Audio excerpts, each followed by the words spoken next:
தஞ்சாவூரில் இருசக்கர வாகனத்தில் சாலையை கடக்க முயன்ற முதியவர் மீது இளைஞர் ஒருவர் ஓட்டி வந்த பைக் மோதியதில் முதியவர் சம்பவ இடத்திலேயே உயிரிழந்தார். இன்று காலை நடந்த விபத்தின் சிசிடிவி காட்சிகள் தற்போது வெளியாகியுள்ளன. கூடுதல் விவரங்களை செய்தியாளர் ராஜா வழங்கிட கேட்கலாம். ராஜா, வணக்கம். மேலும் விவரங்கள்.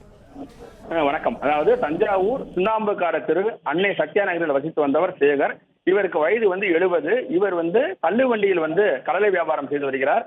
இன்று காலை சுமார் ஒரு 7:40 மணியளவில் அவர் குடிமரத்து மூலை பகுதியில் உள்ள ஒரு பெட்ரோல் நிலையத்தில் தனது இருசக்கர வாகனத்திற்கு பெட்ரோல் நிரப்பிவிட்டு சாலையை கடந்து செல்கிறார். அப்பொழுது கரந்தை பகுதியிலிருந்து குடிமரத்து பகுதியை நோக்கி இருசக்கர வாகனத்தில் வேகமாக வந்த இளைஞர் இந்த முதியவர் சென்ற இருசக்கர வாகனம் மீது மோதுகிறார். இந்த மோதிய வேகத்தில் முதியவர் தரையில் விழுந்து கீழே விடுதலில் அவருக்கு தலையில் அடிபட்டு மயங்கி விடுகிறார். ஆனால் இந்த மயக்கத்தில் சம்பவ இடத்திலே தலையில் அடிபட்டது காரணத்தினால் அவர் சம்பவ இடத்திலே உயிரிழந்துகிறார்.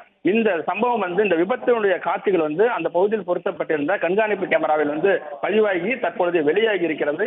இது தொடர்பாக காவல்துறையினர் வழக்கு பதிந்து காயம் அந்த இருசக்கர வாகனத்தில் வந்த அந்த வாலிபருக்கும் காயம் ஏற்பட்டிருக்கிறது. அவர் தஞ்சை மருத்துவக் கல்லூரி மருத்துவமனையில் சிகிச்சை பெற்று வருகிறார். இதனை ஃபர்ஸ்ட் விபத்தாக பதிவு செய்யப்பட்டது. தற்பொழுது கொலை வழக்காக பதிவு செய்து காவல்துறையினர் விசாரணை மேற்கொண்டு வருகின்றனர். விவரங்களை வழங்கியமைக்க நன்றி ராஜா.